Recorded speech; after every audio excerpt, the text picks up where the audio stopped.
To be continued. And indeed, it continued in the most Northern Avenue way possible, with another unexpected knock at the door. This time, it was a man wearing a badge, the kind of badge that looked official enough to ruin dinner plans. Family and Child Services, he announced politely. Archie stiffened as though someone had accused him of liking poetry.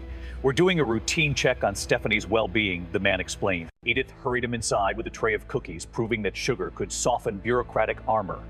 Routine check, Archie grumbled. Why don't they ever do routine pizza deliveries? Stephanie sat on the couch quietly while the caseworker interviewed her gently. Do you feel safe here, he asked. Yes, she answered. The air is breathable. He blinked at the metaphor, confused but impressed. Do you sleep well? Sometimes I sleep like a light, she said. Sometimes like a storm. That's very poetic, he noted. She gets that from Edith's side, Archie insisted defensively. When the man asked if she had a space to call her own, Stephanie pointed to her bedroom, painted soft yellow with drawings taped on walls like secret constellations. The man nodded approvingly. This looks like stability. We're building it, Edith said softly. Stability's a weekend project, Archie muttered. At the end of the visit, the caseworker smiled. She's improving. Whatever you're doing, keep doing it. After he left, Stephanie ran to the fridge and added a new note. Air inspectors approved. Archie pretended to roll his eyes, but he smoothed the note's corner with unbearable tenderness. Time marched on ignoring Archie's petitions to slow down. Summer approached, and with summer came heat so thick you could spread it on toast. The bunker house fought valiantly against humidity. Archie's solution was to sit shirtless in front of a fan like a disgruntled Greek statue. It's too hot to exist, he declared.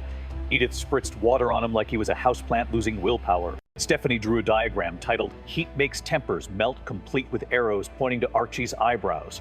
One night at dinner, Gloria sighed deeply. Floyd wants to meet for coffee, she said. Should I go? Coffee is neutral territory, Edith advised. Coffee sometimes lies, Archie argued. So does tea, Edith countered. Tea at least whispers while lying. Gloria left the following afternoon, wearing hope like fragile perfume.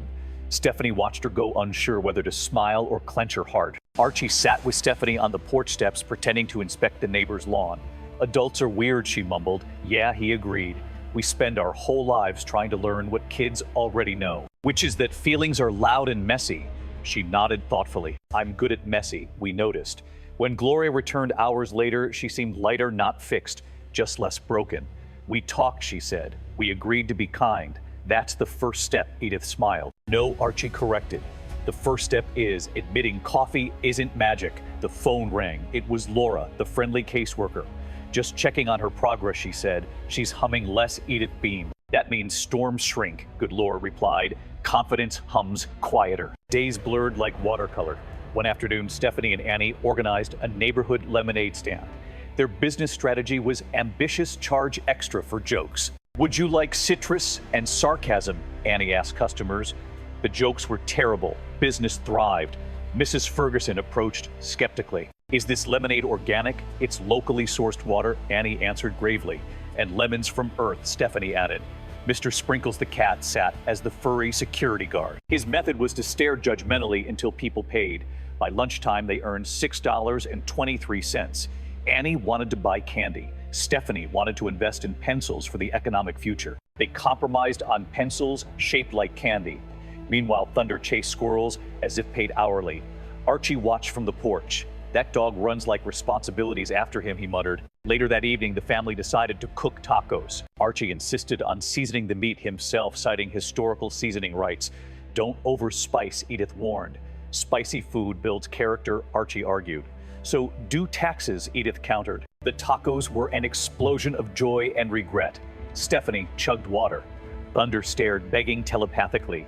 After dinner, they dragged mattresses to the living room for a movie night. They watched an adventure film about explorers who yelled dramatically while climbing mountains. Stephanie whispered to Edith, why do adults yell when they're scared? Volume tricks fear into backing off, she replied. Halfway through the film, thunder shook the sky like cymbals. Stephanie grabbed Archie's arm. He coughed awkwardly. It's just atmosphere showing off, he explained. She relaxed slightly. Another day, another rumor. At school, some kid whispered, she hums because her house is haunted. Stephanie blinked. Humming scares ghosts away, she replied calmly. The kid paled, reconsidering his life choices. At recess, the children discovered a nest of baby birds near the fence. They're learning to fly, Miss Carter explained. It's scary and exciting. Like families, Stephanie noted. Even Miss Carter paused thoughtfully. That afternoon, Edith picked Stephanie up from school. They walked past houses with lawns trimmed like military haircuts. Do houses remember people? Stephanie asked. Walls remember laughter, Edith replied. Floors remember dancing. Do chairs remember sadness? Chairs are resigned to sadness, she smiled. When they arrived home, Gloria was packing her purple suitcase again, this time neatly, confidently. I found a small place nearby, she explained. Work is steady, we're building routines. Stephanie didn't cry. She hugged Gloria, long, tight, warm. You'll visit, of course, Gloria promised. Belonging doesn't expire. The house felt different without the suitcase. Lighter, larger, like someone had opened a window in the future. That evening, a letter arrived addressed to Stephanie from school. It congratulated her for creativity in the fair and invited her to join a young artist workshop. I can join, she gasped. Art keeps walls from echoing, Edith encouraged. Archie nodded gruffly. Creative kids get better jobs or become poets. Then they starve. But it's noble starvation. Stephanie's smile could have powered the grid. At the first workshop, she sculpted small clay figures of houses with different roofs. The teacher asked why roofs, they keep storms out, Stephanie said. But some storms ask to be heard, the teacher added gently. They can knock politely, she replied. One of the other kids asked why yellow windows, that stove-like color, she answered. The teacher blinked. Stove light. You leave it on, so nobody gets lost. No one found that strange. In fact, 3 kids asked their parents to leave their stove lights on that night. Also contributing, Thunder barking approval like a motivational speaker. Time softened further. Seasons changed their outfits again. The neighborhood gossip cooled, partly because there was less drama, mostly because people discovered streaming services. Archie continued to grumble at newspapers, muttering arguments with headlines. Edith continued humming, the gentle kind that stitched cracks. Stephanie continued writing fridge notes. Her newest said storms visit, homestay. One afternoon, the mailman delivered a mysterious envelope. It invited the entire block to a neighborhood unity day. The Bunkers attended reluctantly, but ended up enjoying food from 10 different kitchens, including Mrs. Ferguson's infamous apology soup. Thunder won the Best Wag Award. Stephanie painted a mural with other kids, a giant house with open doors, wide windows, and playful air. Someone asked, who lives there? She answered, everyone who breathes. The mural became permanent. Some parents cried privately. Later that night, Edith sat beside the fridge notes like someone reading Holy Scripture. These are tiny truths, she whispered. These are refrigerator commandments, Archie corrected.